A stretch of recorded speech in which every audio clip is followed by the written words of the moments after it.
por el tema de la producción minería artesanal, de grande escala, pequeña minería, y de acuerdo al tema del cumplimiento, ¿no?, de las normas, o porque alguna norma infra ya ha catalogado ese tipo de extracción como minería ilegal, por ejemplo, como señalabas, ¿no? Realizar una concesión, una extracción en una reserva natural, por ejemplo, ¿no? Claro que sí. Pero, digamos, vamos a desmenuzar, pero quisiera, digamos, dar esta pequeña pregunta tipo introducción. ¿No crees que también es culpa del Estado, de los gestores, de los gobernantes, la falta de desinterés en comprender cómo funciona la minería en el Perú? Y justamente a falta de comprender realmente cuál es la real problemática, no establecer proyectos de ley, normativas, disposiciones que ayuden a solucionar esto, porque por lo menos en la región no hemos escuchado el nivel de criminalidad que estamos viviendo ahora en el Perú. Y esto, se nota que esto va a ir pues para poder realizar más actos criminales, porque no hay una figura realmente que a nivel de la presidencia o otras entidades que realmente diga, asuma esto y diga, vamos a plantear, ¿no?, con legitimidad, con autoridad, vamos a plantear estas soluciones. Mira, este es un problema estructural, es un problema de país, es un problema de la estructura, es un problema de que tienes un país informal, es un problema del sistema de formalización en el Perú, en este caso el tema minero, así que es un problema de estructura, es un problema de fondo, es un problema, digamos, un problema de la continuidad de la República, ¿no? Porque evidentemente tienes al 80% de la PEA, más del 75% de la economía está hundida en la informalidad, entonces tienes básicamente un problema de informalidad y ese problema de informalidad lo estamos viendo que viene asociada con la ilegalidad. Entonces tienes herramientas que de alguna otra manera, herramientas jurídicas, herramientas legales que te ayudarían a formalizar a digamos, este número de mineros informales. Sin embargo, esas reglas, esos acuerdos, esa normativa y esas herramientas de esa normativa no funcionan como el Reinfo. Entonces, lo que tienes en realidad es que el sistema ha fallado porque es un sistema construido para fallar en medida de que, por ejemplo, tienes instituciones como los gobiernos regionales que no tienen dinero, no tienen logística, que no tienen recursos para poder formalizar, en medida de que tienes minería ilegal y que tienes a buenas instituciones, autoridades que también fallan o que se dejan seducir por la corrupción, en medida de que tienes, por ejemplo, funcionarios, sobre todo en las fiscalías especializadas de medio ambiente que de alguna otra manera no hacen todo menos fiscalizar. Entonces, el sistema está básicamente organizado para fallar.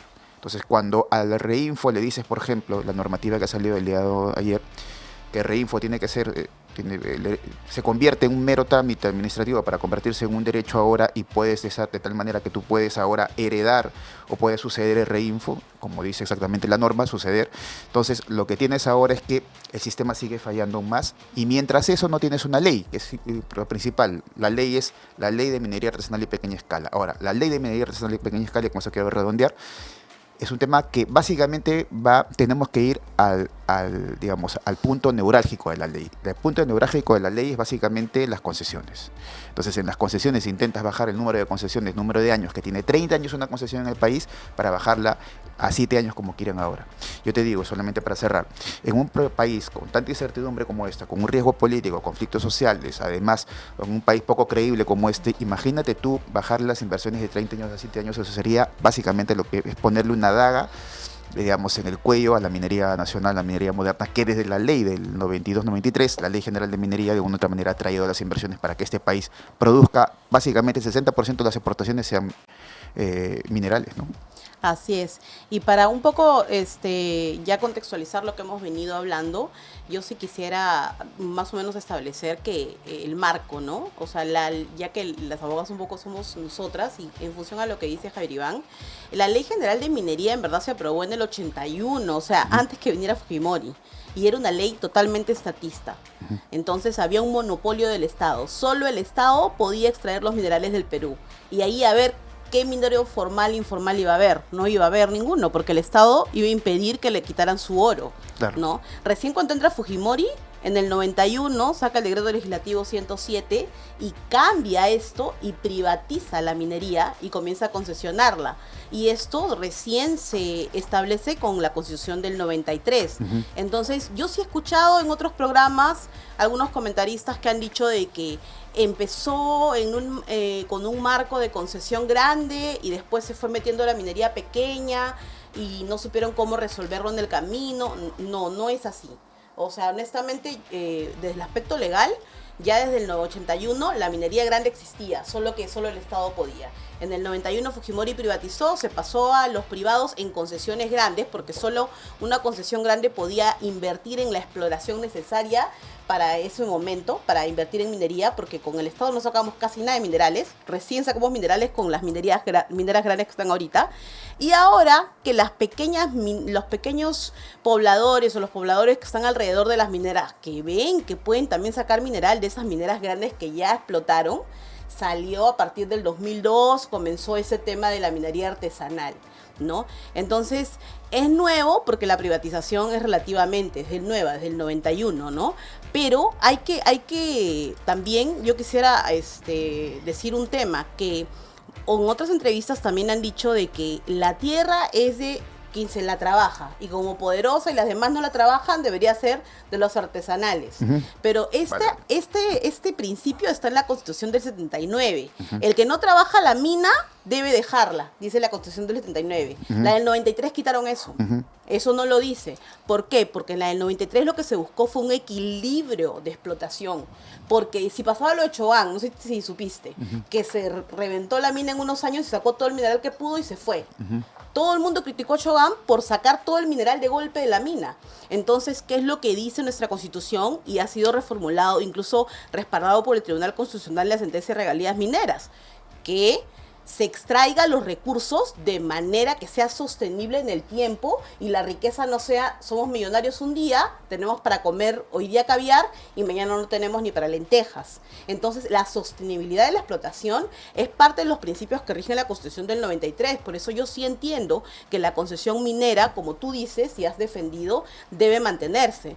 Entonces, en función a eso, el Reinfo tiene que adecuarse a este principio que está en nuestra Constitución del 93, que es la concesión minera y la privatización a gran escala, no al revés. No sé qué opinas de eso. Mira, hay varias cosas que se han dicho, sin efecto. Mira, yo creo que hay que, digamos, entrar en el debate porque hay varios puntos que se han dicho y son importantes a lo que tú señalas. Mira, yo creo que dentro de todo esto la minería informal se dice de muchas maneras. Oye, hay gente que piensa que la minería informal es solamente de pico y pala y eso no es cierto. La minería informal de pico y pala no puede ser competitiva, ¿me entiendes? Un minero de pico y pala, mira, un minero de pico y pala simplemente va básicamente a ser tragado por otros, de alguna otra manera, otros productores que sí tienen condiciones. Así es que el minero de pico y pala es anticompetitivo, no puede ser productivo, es imposible que haya minero de pico y pala. Entonces, lo que tú tienes que finalmente fomentar que el artesano se vuelva un pequeño y luego se vuelva mediano. Eso es básicamente lo que se quiere, ¿no? Que todos tengan de alguna otra manera acceso a la posibilidad de hacer riqueza dentro de la minería. Lo segundo es que básicamente los estándares sociales, ambientales y laborales vienen con la Ley General de Minería. Así es. Porque antes de eso ya hubieron muchísimas, digamos, activos o pasivos ambientales, mucha contaminación que básicamente fue producto de que el Estado interviniera en la minería. Es decir, tienes a Centromin, tienes a La Oroya, por ejemplo, en fin, tienes muchísimos ejemplos que te pueden decir de qué manera el Estado ha podido gestionar los recursos naturales alrededor de la minería y cómo ha impactado, ¿ya?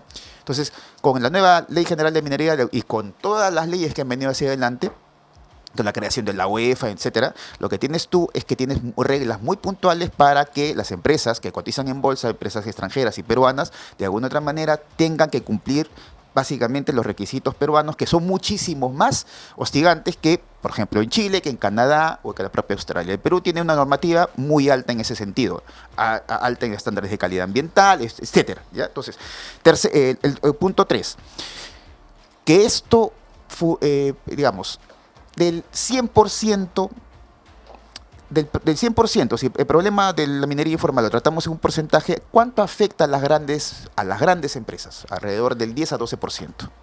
O sea, afecta a 4 o 5 empresas mineras de las grandes nada más.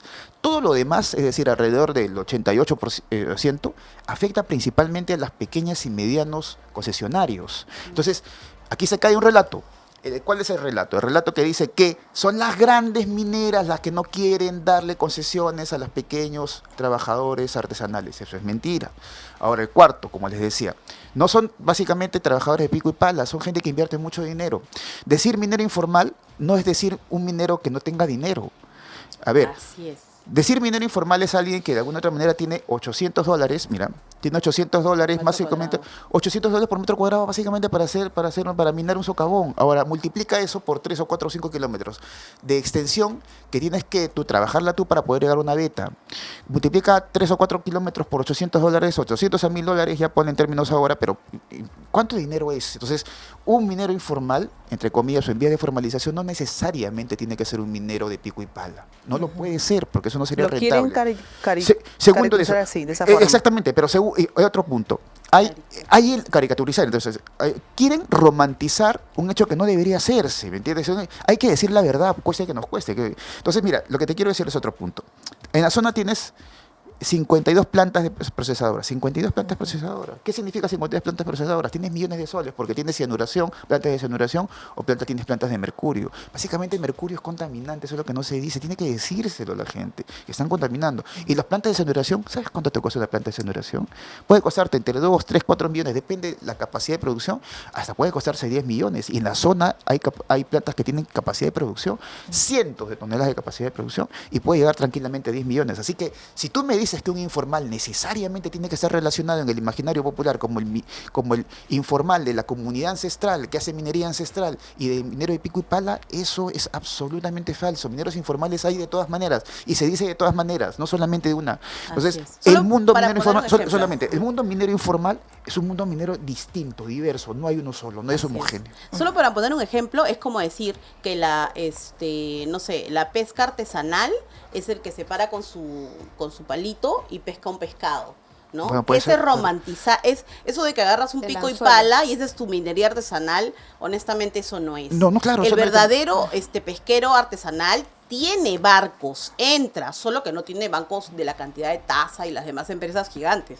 Igual el minero artesanal, el verdadero, o sea, en verdad tiene maquinaria, entra, o sea, es porque no es que esté regado, él lo tiene que primero ver dónde hay, incluso en los lugares donde ya se ha encontrado por la minera concesionaria, y comienza a explotar ahí ya con su maquinaria, ¿no? Y solo para cerrar ya con mi participación, yo sí quiero precisar este tema porque ya lo he escuchado y lo vengo escuchando, que lo repiten muchas veces, de la minería es para quien la trabaja, y esto, el artículo 122 de la Constitución del 79 decía, la concesión minera obliga a su trabajo. Este artículo se sacó de la Constitución del 93. Dijo los recursos naturales renovables y no renovables son patrimonio de la nación, el Estado es soberano, se sacó y se cambió por una idea de sostenibilidad. O sea, no explotes todo el gas natural que tienes, toda la minería de golpe, porque estos recursos son la riqueza del país y la idea es que mantengan el país a lo largo del tiempo. Por eso se cambió. Y sí quiero terminar con esa precisión, para que no se romantice lo uno. Tampoco pienso que todos los mineros artesanales son ilegales, pero sí pienso que la estructura básica de nuestro país y de nuestra Constitución es la concesión minera de inversiones grandes, y lo demás tiene que adecuarse a lo principal. Ahora hay otra ¿no? cosa que es importante y que choca directamente con lo que tú estás diciendo, porque lo que se está diciendo ahora es, se están lanzando dos ideas nuevas, ¿no? La primera es que existe minería ancestral. Bueno, en la zona no existe minería ancestral, sino hasta a partir del siglo XIX hacia adelante, entonces no podríamos llamar minería ancestral. Además, el concepto que quieren dar a la sintagma minería ancestral es un concepto que va más allá, que trasciende el Estado-Nación, el Estado Nacional. La fundación del Estado Nacional se da a partir de 1821, 22, 23, con las sucesivas constituciones que vienen después, pero básicamente empieza con la fundación de la República. Entonces, se supone que la minería ancestral, en esta narrativa se supone que la minería ancestral es aquella que se hace antes de la Constitución de la República, es decir, tiene que ser evidentemente antes de la República, y evidentemente tiene que ser inclusive tiempos virreinales, entre comillas, tiempos coloniales, inclusive antes que eso, prehispánicos. Entonces se han dicho que en Patás hay minería del siglo XV, XIV, y eso no es cierto, en Patás no se ha hecho minería. A ver, si tú vas a los cronistas, y los cronistas te van a decir que la minería, que El oro básicamente venía de Puno, el oro venía de Arequipa, venía de Huancayo, pero no venía específicamente de esta zona, a pesar de que ese Batolito de Patas es el gran, digamos, la gran montaña geológica que de alguna otra manera tiene los volúmenes y la ley de oro más importante en el país. Pero lo que te quiero decir es que se están diciendo eso. Y la otra, el otro relato, es de lo que tú refieres a la Constitución, es de las llamadas concesiones ociosas. Que tú tendrías concesiones ociosas. Entonces, como tú tendrías concesiones ociosas, ese mismo relato básicamente de Velascato, como tú tienes concesiones ociosas, lo que voy a hacer es quitarte las concesiones ociosas. Como tú no estás trabajando en las concesiones ociosas, te las quito. Entonces, aquí hay un problema. ¿Cuál es el problema? El problema, primero vamos a los números. El problema es que, como te decía, el tema de la minería informal en las grandes empresas afecta solamente al 12%. 4 o 5 mineras, entre ellas Poderosa, entre ellas Las Bambas, etcétera. Y lo segundo de eso es que las concesiones ociosas, voy a referirme a que tú dices, para hacer sostenible la minería se necesita exploraciones. Entonces las concesiones están constantemente en dos cosas. Las concesiones están en exploración, en la gran minería, para que esas exploraciones se vayan a las bolsas y en las bolsas vengan la inversión. Entonces no puede haber minería sin exploraciones. Y esas exploraciones se hacen básicamente en concesiones, de tal manera que en la gran minería no existe concesiones ociosas. Eso es una mentira, que es es una mentira, básicamente parte de un gran relato. Dicen concesiones ociosas y esas concesiones ociosas deben ser tomadas. No pueden ser. Y lo segundo es que el otro problema es que habrían concesiones ociosas en la mediana y minería, pequeña minería de los pequeños y medianos concesionarios. Mira, probablemente no lo hay tampoco. Y digo que creo que en verdad no lo hay, porque el problema de la minería informal, como te digo, no está precisamente en la gran minería, está en la pequeña y mediana minería. Y esta pequeña y mediana minería sí les da a los mineros informales o a los mineros que tienen la labor, que tienen vienen explotando la concesión, sí les dan títulos habilitantes, entre comillas. Claro, no le dan un acuerdo de explotación, que eso es lo que está pidiendo. Uno de los problemas justamente de Rinfor, que no tienen acuerdo de explotación, pero sí le dan de alguna otra manera algún título habilitante, alguna firma, algún reconocimiento, pero les dan de alguna otra manera. Entonces, se están diciendo muchas cosas, se están diciendo que hay minería ancestral. ¿No? Iván, disculpa que te interrumpa, lo que pasa es que tú dices de que las concesiones ociosas no lo tienen la grande minería. Y hace un momento también acabas de decir que tampoco lo tienen ni la pequeña ni la mediana minería. Entonces, ¿quiénes tienen esas concesiones ociosas? No, es un relato. Porque yo creo, discúlpame, yo creo de que una empresa grande, minera, mediana, pequeña, tiene 100 concesiones, estamos exagerando, 100 concesiones, de las cuales solamente está trabajando una. ¿No crees que es, digamos, es demasiado para la empresa? ¿Por qué no el Estado podría intervenir en que solamente pudieran tener 5 o 10 y las demás cederlas si no las van a trabajar? Creo que allí viene el problema. El problema viene que cuando las concesiones mineras que tienen ya las autorizaciones, las empresas, y obviamente viene el artesanal, el informal, digamos la delincuencia criminal que ha visto un potencial en ese lugar, y no hay nadie allí, pero sí le pertenece a alguna empresa, obviamente es da pie a que puedan entrar, ¿no? Puedan entrar y puedan hacer toda esta banda criminal. Lo que me está diciendo es romper el sistema de concesiones, romper la Ley General de Minería y romper la Constitución. Eso, mira, Es que la Constitución dice se puede otorgar concesiones, pero el problema viene la cantidad de concesiones. Lo que tú me estás diciendo es que hay un acaparamiento de concesiones y ese es el problema de las concesiones. Y el problema de las concesiones no es eso. O sea, porque mira, fíjate bien. Tú tienes a Poderosa, por ejemplo. Poderosa tiene alrededor de 300 acuerdos de explotación con los mineros. ¿Pero cuántas concesiones? Uy, tiene como 1.500, 1.800 concesiones. Ahí está el problema. No, tiene pero 1.800 reinfos dentro de esas concesiones. No, lo que me refiero es, no es que Poderosa o las demás mineras grandes tengan 100 concesiones y solo explotan una. Tiene una concesión. Cuando las personas que están en contra de eso dicen que hay concesiones que las tienen ociosas, se refieren a que esa concesión abarca un área, no sé, toda esta mesa. Y solamente están explotando esta parte del centro. Número uno, digamos, sector 1. Pero no es que tengan 100 concesiones o 1.000 concesiones. Tienen una con un área grande, solo explotan el medio, mientras por los costados van carcomiendo los mineros artesanales que quieren entrar. Pero yo te quiero decir una cosa. Tú, si fueses una empresa minera, sabes que tienes el Batolito de Patas, sabes que tienes un yacimiento de oro que puedes ganar miles de millones. ¿Tú piensas, tú serías loco para solamente decir, voy a explotar esta parte?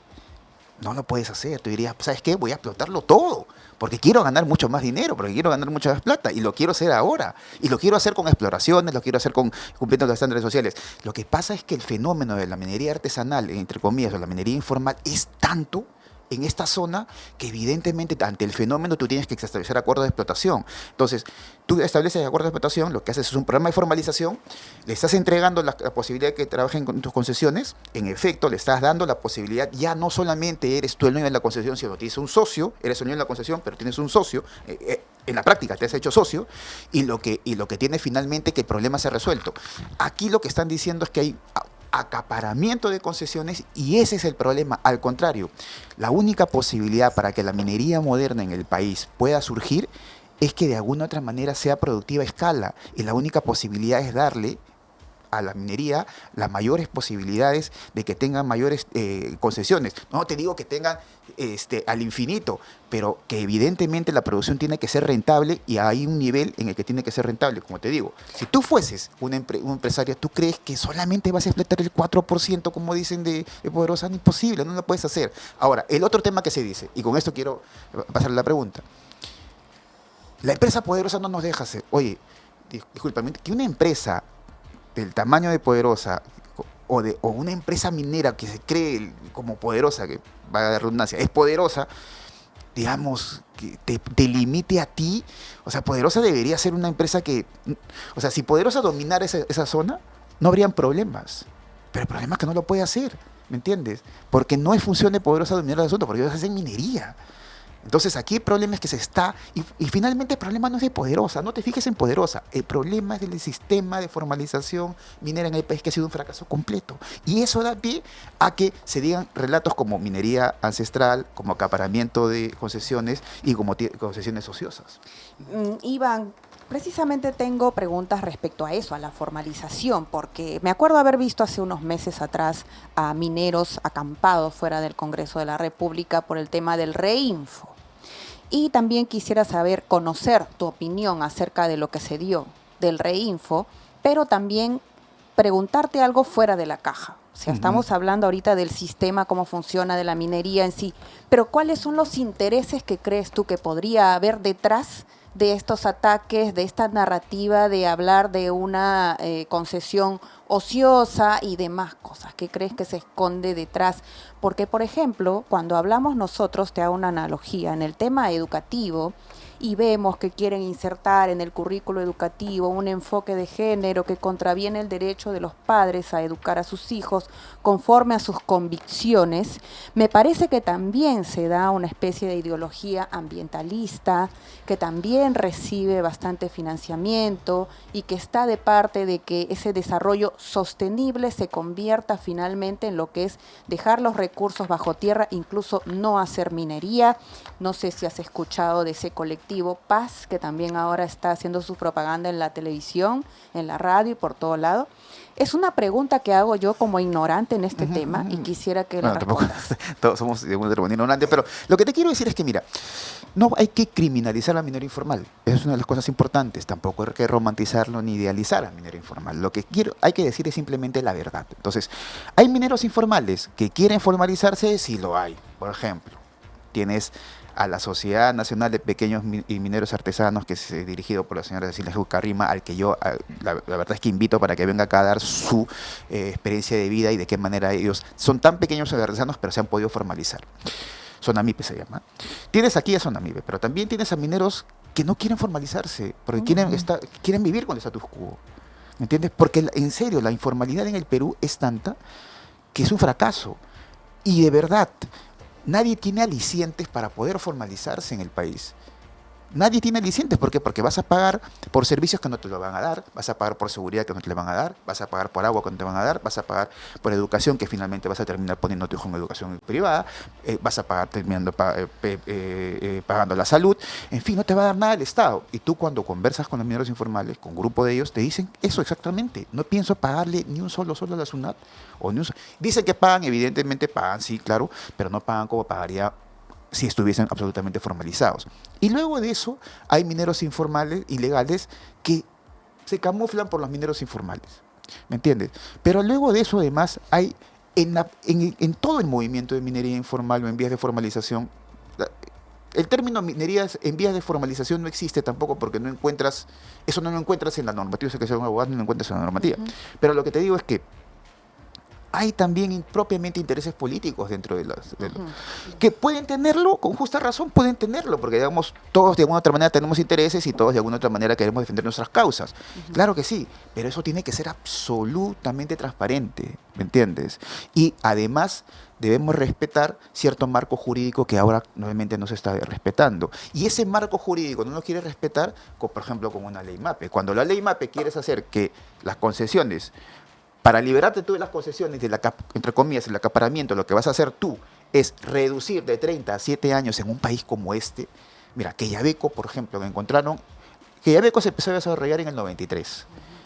Y en el año 2023 se inauguró, terminó la construcción de Quellaveco. Han pasado, ¿cuánto? ¿20 años? Sí, 20 años. 20 años en la que, desde que, o creo que más, 30 años, desde que empezaron a descubrir, a construir. Imagínate reducir el tiempo de concesiones, le quitas predictibilidad, le quitas básicamente certidumbre al minero, le quitas básicamente posibilidades de invertir, cuando en la minería es muy difícil invertir en un momento tan álgido de incertidumbre política. Es una ley que se ha aprobado recientemente, ¿verdad? No, la ley MAPE todavía está en discusión, pero lo que te quieren decir en la ley MAPE son dos cosas: que existe minería ancestral y que básicamente las concesiones se deben de reducir. Pero estas concesiones de 30 a 7 años, es una ley que todavía todavía no se da, no pero es ley, está en debate, es una propuesta. Si eso pasa, lo que estaría rompiendo es básicamente el sistema de concesiones en el país, que no ha sido perfecto, ¿me entiendes? Pero por lo menos ha permitido que el Perú pase de lo que teníamos antes a que el 60% de las exportaciones en el Perú sean básicamente minerales. Vamos a preguntarte acerca de MAPE más adelante, después de una breve pausa, amigos. Retornamos. Estamos presentando No Negociable. Hola amigos, ¿cómo están? Yo soy Pancho de Pierola y de 9 a 10 de la mañana, de lunes a viernes, los espero en Radio Betel 100.1 en mi programa Tendencias. En este programa exploramos cuáles son los temas más virales de la coyuntura nacional e internacional, con invitados de lujo. Nos vemos de lunes a viernes a las 9 de la mañana en Radio Betel 100.1 FM. No te pierdas Hora Punta, el programa que te mantiene informado y conectado con la actualidad. De lunes a viernes, de 10 de la mañana a 12 del mediodía, con Fabricio Estajadillo. Hora Punta te trae una mirada única sobre lo que está pasando en el Perú y el mundo. Porque estar informado es estar preparado. Solo por Betel te acompaña. Continuamos con No Negociable.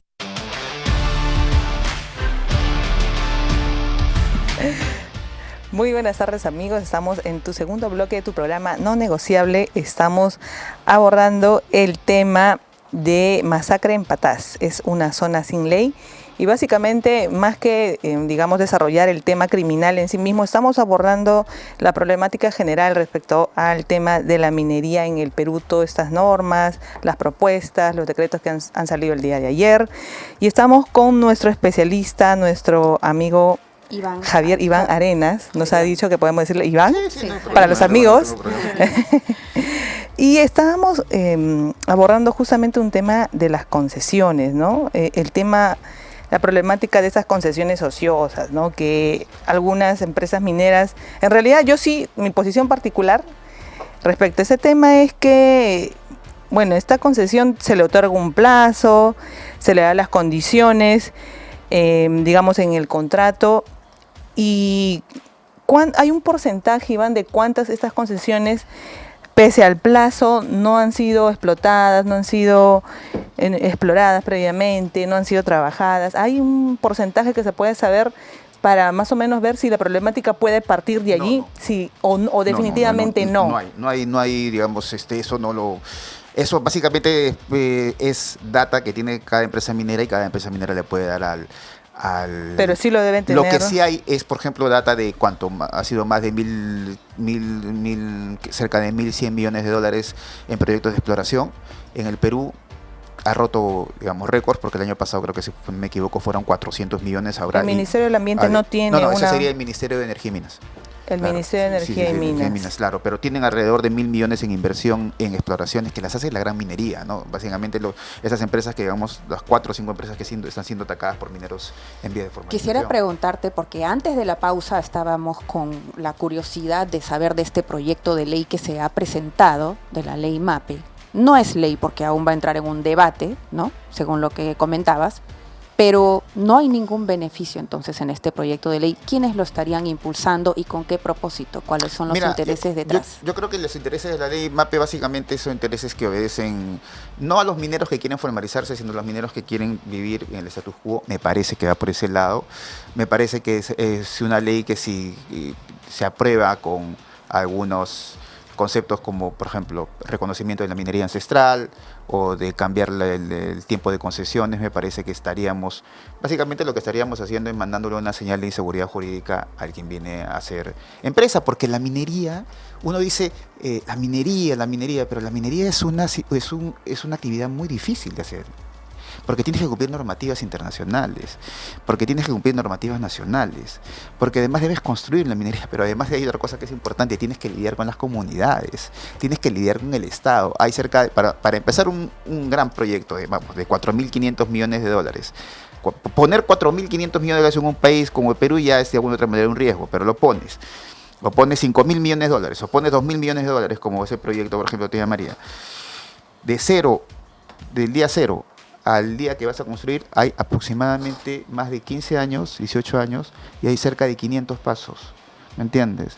Hay una discrecionalidad en el Estado, en la burocracia hay procesos enredados. Entonces, decir minería en este país básicamente es una actividad de alguna otra manera agobiante. En este país no se ha terminado de zanjar la cuestión minera que en Chile se hizo, y la cuestión minera en Chile lo zanja justamente Allende, cuando en una meeting le dice a la izquierda evidentemente, le dice que a los obreros le dice que la minería es el pan de Chile, el cobre es el pan de Chile. Entonces en este país hay que entender que este es un país que también es agroexportador, que tienes muchos que evidentemente invertir allí en represas, en fin, ganar la frontera agrícola, pero este país es un país básicamente bendecido por el oro, bendecido por el cobre, bendecido por polimetálicos. Entonces es un país básicamente minero.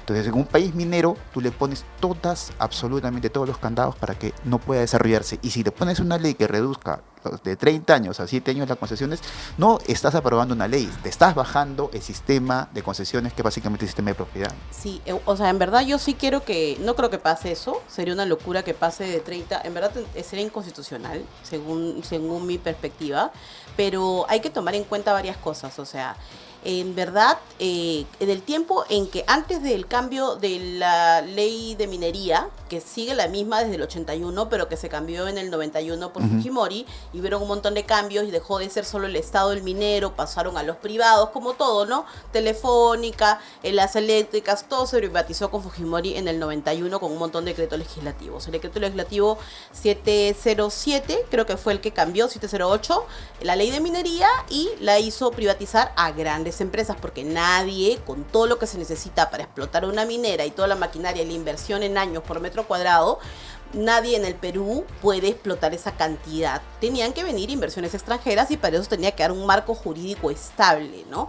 Que es el que se supone que está en nuestra Constitución. Ahora, es importante tomar en cuenta que no solo es un tema de minería. Las mineras, la mayoría de mineras, en mi experiencia, que yo conozco las grandes mineras, Cerro Verde, Poderosa y todas las demás mineras, sostienen la economía del país porque consumen mucha energía eléctrica. Ojo, el mercado eléctrico peruano, el mercado de hidrocarburos, que además gas natural se usa para generar electricidad, la electricidad se usa para que operen las mineras, y todo este círculo es necesario porque hay mineras grandes que explotan y consumen un montón de energía. Las generadoras de electricidad no le quieren vender solamente a Luz del Sur, del Norte, bueno, que ahora no sé si han cambiado de nombre, a nosotros los pequeños. Generalmente le venden a las grandes mineras. Entonces se caería todo el mercado, todo el avance incluso del tema de las solares y eólicas, porque las mineras están comprando a solares y a eólicas ahora por el tema de los bonos de carbono. Entonces, se cae todo el sistema. Si ustedes no se han dado cuenta, a pesar de que tenemos una presidenta que no hace nada más que ir a veces, no sé, a la peluquería, nuestro país se sigue sosteniendo. Nuestro país, la economía sigue funcionando y no sabemos cómo. Por ahí escuché un comentario de un periodista que dijo, porque el BCR no deja que el dólar no suba. No, realmente es porque nuestro mercado económico en Perú, no en otro país, no sé cómo funcionará en otro país, se mueve a través de petróleo, generación eléctrica con petróleo, diésel, carbón y con gas natural y luego eólicas y las demás, y a generación eléctrica inyecta minería. Se mueve así, nuestra economía sigue funcionando porque es autónoma. Si tú haces que estas mineras se vayan, porque nadie va a crear una concesión de 7 años, porque en 7 años no hacen nada, entonces las mineras pequeñas van a poder contratar toda esta gran energía que contratan estas mineras grandes, van a pagar las regalías mineras, que fue un problema incluso en el 2004, cuando salió la ley de regalías mineras y las mineras comenzaron a pagar un montón de dinero más y fueron al Tribunal Constitucional y el Tribunal dijo no. Además de todo lo que pagas en la ley, las regalías mineras también las pagas. Van a pagar todos los temas tributarios que pagan estas concesiones de 30 años. Tomemos en cuenta que estas mineras informales, las informales me refiero, no las que ya están formalizadas en el Reinfo, las ilegales no les conviene ser legales porque no pagan pues todo lo que paga esta gran minería, es como el 30% del país formal. Nosotros los formales pagamos todo lo que el Estado gasta a través de SUNAT que nos persigue. El 70% que no quiere ser formal porque no quiere sostener al Estado. Carmencita, y solamente un tema, de todas esas grandes minerías, ¿cuánto es la deuda que tienen ante SUNAT en la actualidad? Porque recuerdo perfectamente que cuando entró el presidente Castillo, varias de estas empresas mineras se pusieron al día con sus pagos de SUNAT. No, ya tenían un juicio, ¿no? Creo que tienen varios que tienen juicios con el Estado básicamente por eso. Creo que en los últimos días también ha salido un tema con la SUNAT, de unas empresas chinas, que si no me equivoco no sé cuáles son. Pero en fin, eso es un tema que está judicializado y que de alguna otra manera... el detalle es que por lo menos se está llevando a juicio, ¿no? Y de alguna otra manera ahí se va a zanjar, ¿no? En el Estado de Derecho, ¿no? Me preocupa, Iván, lo que dice Carmen respecto a este círculo virtuoso que genera también la minería, ¿no? Porque si todo eso se afecta, ¿cuántos trabajos y cuánto del presupuesto público se estaría afectando? Y me parece que en comparación con otros países, tú has citado a Chile, pues acá en el Perú hay una regulación bastante, que no favorece a la formalización. Tú dices que no hay un incentivo para formalizarse y hay una intención más bien de prevalecer en un status quo, claro, porque no se presenta ninguna forma de beneficio. Pero eso es transversal a toda la informalidad. Exactamente. Es un problema. Lo que pasa es que en la minería es un problema que está sucediendo todos los días en el país, con otros sectores económicos también. En el transporte ves asesinatos, en el comercio también.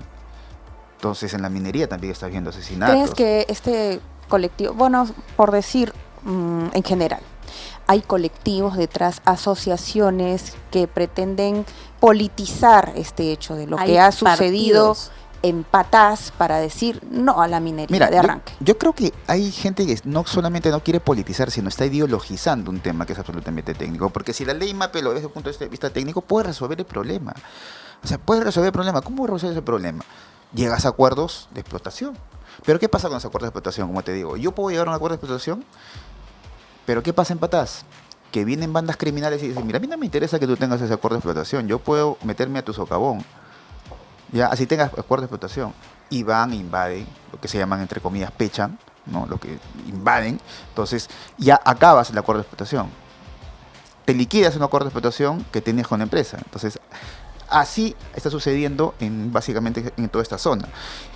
¿Qué es lo que sucede? Es un problema, como te digo, de informalidad, pero es un problema de estructura del país. Aquí en el país es un problema donde tenemos que llegar a grandes acuerdos, entre ellos, los grandes acuerdos por la formalización del país, y entre ellos la formalización minera. Ha fracasado la formalización minera. Los propios mineros en vías de formalización informales siempre decían que no estaban a favor de la extensión de Reinfo. Siempre lo decían. Ellos mismos lo decían, porque ellos estaban a favor de una ley. Pero de alguna otra manera, en algunos dirigentes de ellos también creo que solamente era una cuestión discursiva. Era solamente un acto discursivo, un acto para quedar bien ante la sociedad, pero porque finalmente no les interesa que exista una ley MAPE. les interesa básicamente vivir en el status quo, pero tú conversas con ellos, conversas con la gente, lo encuentras en todas partes, haciendo TikToks, en fin, y ellos no quieren, de alguna otra manera no se quiere pagar, porque como te digo, nadie se siente comprometido con un Estado con el que tenemos, no te da seguridad, no te da educación, no te da salud. De alguna otra manera podrían tener razón, claro que sí, pero no se resuelve el problema así, resuelve ese problema diciendo las cosas como son y diciendo que en verdad hay informales que quieren formalizarse, pero hay informales que no quieren hacerlo. Pero además las cosas se van a decir como son cuando tú eres independiente para decirlas, ¿no? Acá las doctoras son independientes, no asesoran ni a la minería pequeña ni a la minería grande. Yo no asesoro a ninguna, ni he asesorado a ninguna minera grande, pequeña. Conozco el mercado minero totalmente, cómo se maneja, pero no asesoro ahorita a nadie. Pero si los que salen a defender este tema de la pequeña minería tradicional, tienen como clientes a la minería artesanal, informal, formal, quizás ilegal, entonces, obviamente tú vas a defender al que te paga, ¿no? Pero en último ratio tú puedes defender a la minería en vía de formalización, lo puedes hacer, o sea, está legítimamente, y además puedes establecer especies de, no sé, lobbies en el Congreso, porque en el Congreso es la política, en la política defiendes intereses, lo puedes hacer en última instancia, en último rato, pero lo que te quiero decir es que todo es marcado en la ley, todo es marcado, si tú te sales más allá de eso, ya no es básicamente un tema de defensa. ¿Crees que se debería debatir ya esa ley MAPE? Sí, se debería debatir, claro, pero debería debatir de manera técnica, no ideológica, no política. Eso, y lo que se está haciendo acá es básicamente ideologizando un tema que no debería hacerse. Pero se ideologiza para recibir beneficios económicos, no porque claro, realmente creas en la ideología, porque yo he visto varios reportajes y uno que me llamó la atención de un periódico, bueno, que no lo debo mencionar, pero no me consta, el periódico está ahí. Por ejemplo, entre otras personas que se mencionan, José Torreblanca y Parraguirre, alcalde de Patás y reciente afiliado al partido Podemos Perú, saca volquetes de más de 100.000 soles de oro de Patás, sin haber sin ser parte del que cuenta con Reinfo, pero con este Reinfo como que espera, ¿no? No con algo formal, sino con esta pausa del Reinfo. Entonces, claro. En verdad, obviamente sí, personas que están en partidos políticos, a la vez tienen negocios en las mineras o están relacionados con esto, van a salir con muchos argumentos legales y con muchos argumentos ideológicos a defender lo que los sostiene económicamente. Lo que pasa es que como ven que es muy difícil, o sea, salirse de la caja, es decir, como que es muy difícil que finalmente el Congreso diga esto no va a pasar, es decir, reducir de 30 años a 7, lo que están haciendo es construyendo un relato. Y la construcción del relato va más o menos así. Hay mineros ancestrales que quieren ocupar tierras ociosas y hay que legitimar la ocupación. Entonces, la única posibilidad de legitimar la ocupación es diciendo que son mineros ancestrales que han hecho antes de la fundación de una república, que tienen más derechos que los propios dueños de las concesiones, donde un Estado que es un Estado usurpador, ¿ya? Un Estado usurpador, una república usurpadora, viene y les ha quitado el legítimo uso de los derechos a estos pueblos o comunidades originarias. Por eso en Patás se dicen ahora que son comunidades originarias, por Dios. No hay lugar más mestizo que Cajamarca. Las rondas campesinas en este momento se dicen que son comunidades originarias, por Dios. Las rondas campesinas no pueden ser comunidades originarias. Eso es una broma. Yo no estoy en contra he apoyado mucho las rondas campesinas, pero es una broma. Pero bueno, vamos a debatirlo. Lo que te quiero decir es que se está creando un relato, en realidad, para invadir concesiones de terceros, ¿ya? Va el Velascato en minería para invadir. Porque el Velascato lo que decía es que había tierras ociosas en la agricultura y teníamos que invadir. A quitárselas. Entonces, aquí más o menos hay una especie de Velascato, pero, como te digo, pero es de gente que no va a socializar su... ¿Tú piensas que el señor gente de derecha que quiere aplicar ¿tú piensas que el señor Torrealba va a querer socializar el dinero que tiene va a querer socializar el dinero contigo, conmigo? Yo quisiera que socialice el dinero. ¿Tú piensas que el señor Torrealba va a ser una cooperativa? ¿Tú piensas que el señor Torrealba va a ser una comunidad originaria? Para niños por el cáncer o algo. Lo que te quiero decir es que son gente que gana mucho dinero y que están utilizando cualquier tipo de relato y no vienen con cosas absolutamente técnicas y serias. Ahí es la discusión. Lo que vienen es a ideologizar gente que gana mucho dinero y que está bien que la ganen. En última instancia, está bien que la ganen. Lo que te quiero decir, con esto cierro, es que la forma de ganar tiene que ser absolutamente en el marco de constitucional, en el marco legal y en el marco de Estado de Derecho. Claro, Iván, entonces digamos como para ir cerrando, respecto al tema del problema de la minería es que En primer lugar, no se reduzcan los años de concesiones, como se viene proponiendo, porque efectivamente una empresa grande tiene que realizar una inversión, y la inversión son fuertes inversiones, o sea, la inversión puede durar hasta de exploración 1, 2 años, 3 años. Completamente, un país como este más. Claro, más los papeles, la tramitología, entonces reducirlo a 7 años, pues realmente estaríamos golpeando la empresa, realmente la buena intención de querer invertir, ¿no? Entonces eso sería, digamos, un punto. Y lo otro es que en el Congreso cuanto antes se pueda ver este proyecto de ley, que realmente se vea a nivel técnico, ¿no? Sí. Pero no solamente buenas intenciones, depende, básicamente las exploraciones en la minería, el país depende de eso. Entonces, si tú lo que haces es espantas en inversiones con ese tipo de proyectos de ley, lo que en realidad estás haciendo es condenando a una parte del país a la pobreza, condenando a las comunidades que viven en la minería a la pobreza, condenando a los proveedores locales que se han hecho millonarios. Y está bien, tú vas a Espinar, tú vas a Chumbivir, el caso de Zafarabame, te has dado cuenta que una comunidad ha ganado cerca de 1.000 millones de soles, y que una comunidad tiene en este momento, por ejemplo, 50 volquetes, y cada volquete gana un montón de dinero de alquiler de un día por una empresa. Está bien que la gente sea millonaria, no te digo que no, está bien que haya una nueva clase media emergente, de la ley. Pero eso sí, respetando absolutamente el Estado de Derecho, no te digo que no. Está bien que el señor Torrealba gane 100.000, una tonelada de 100.000, imagínate, claro. Ya quisiera yo ponerme Iván, y sobre el tema de Patás específicamente, ¿crees que esa declaratoria de estado de emergencia, el envío de militares, efectivos policiales, realmente es una respuesta suficiente? No es suficiente. ¿O es algo reactivo? Es una cosa reactiva, pero además mira el mapa. Mira el Marañón. Ciro Alegría decía que el Marañón era el serpiente de oro. Un cuento sobre eso. ¿Por qué decía Ciro Alegría que era el Marañón la serpiente de oro? Porque había oro. En toda la parte del Marañón hay oro, que viene desde la Sierra Central y te vas hasta Loreto, y en toda parte, incluido en Condorcanqui, donde tienes el río Nieva, el famoso río Nieva, que es tributario, también hay oro. En toda esa parte hay oro. ¿Por qué? Porque tienes ese gran batolito de Patás que a través de los años y miles de años se ha ido llevando, ido transcurriendo, y ahora es minería pluvial. Entonces, mira el Marañón, sigue la cuenca del Marañón. Toda esa es la zona básicamente de minería ilegal y de narcotráfico y de tráfico de armas. Y la pregunta es, ¿por qué antes del 91 todos esos artesanales no estaban explotando todo eso? ¿Por qué? Porque estaba el nombre del Estado. En verdad, recién después, cuando se liberalizó, es que empezó a explotar. Entonces no es artesanal, pues, porque antes del 91 no lo estaban explotando. No, tampoco es ancestral. Porque no lo estaban explotando antes del 91. No, pero además el sintagma ancestral es una cosa media rara, es una cosa media construida. ¿Ancestral a qué?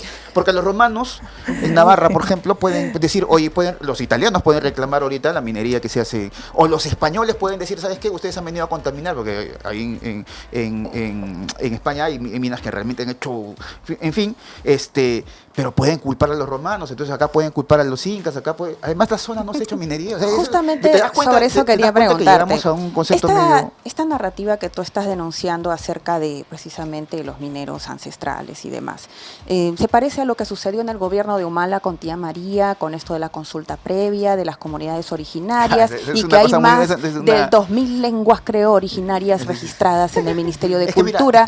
¿Se parece a eso? ¿Estamos en ese mismo guión? Es que como decía San Pablo, mira, San Pablo decía, no existen Gálatas ni tal, todos somos uno en el cuerpo de Dios. Entonces, aquí lo que pasa... Preparado. No, es que me gusta un poco de leer teología, pero lo que te quiero decir es que, lo que quiero decir es esto. Lo que te quiero decir es que el sintagma de pueblos originarios es una construcción teórica de antropólogos de izquierda, después de mayo 68, en Perú mucho antes, porque el Perú tiene ese indianismo antes de Mariatti. Probablemente, antes de Zulen, antes de cuando, ¿cómo se llama en la guerra con Chile, mira con su catalejo y se da cuenta que los indios... Javier Iván. Pero Iván, ¿sabes qué? Necesitamos que vuelvas a venir. Lo que te quiero decir es que... Sí, vamos a sentar también a otro invitado más. La parte 2. Pero lo que te quiero decir es que... González Prada. Lo que te quiero decir es que pueblos originarios ¿qué son pueblos originarios? ¿De dónde vienen los pueblos originarios? ¿Me entiendes? Mi familia, y con eso quiero cerrar, mi familia es de Vegeta. ¿Sabes qué es Vegeta? Vegeta está en el trapecio de Caral, de todo lo que influencia de Caral. Entonces, hay fechados en Vegeta de 4.800 años. Entonces, según Ruchadi, entonces yo soy, mi familia es más originaria, es más originaria que ustedes, y que Bellido. Yo soy de Zapayana, por favor. Por favor, próximo programa de Betel, pueblos originarios. ¿Existen eso o no? es una Vamos a construcción hacer. teórica. Ahora tú me dices, pueblos originarios, ¿quién es? Pueblos originarios, entonces, ¿existen en el Perú los pueblos originarios? ¿Qué opinan ustedes, señores? El indígena que Nos aparece queda para cuando en el un río próximo Manu. programa de Betel. Pero es que no puede ser originario tampoco, ¿sabes por qué? Porque cuando entra la polis, en contacto con la polis, ya deja de ser, para ser un ciudadano común y corriente. ¿Me entiendes? Iván, discúlpanos, ya nos ganó el tiempo. Disculpa, ahora sí, no, pero a mí me encanta va a hablar ser de un este tema. próximo programa. Una pregunta, Ha sido Iván Arenas con nosotros, muchas gracias. Bye bye. Gracias.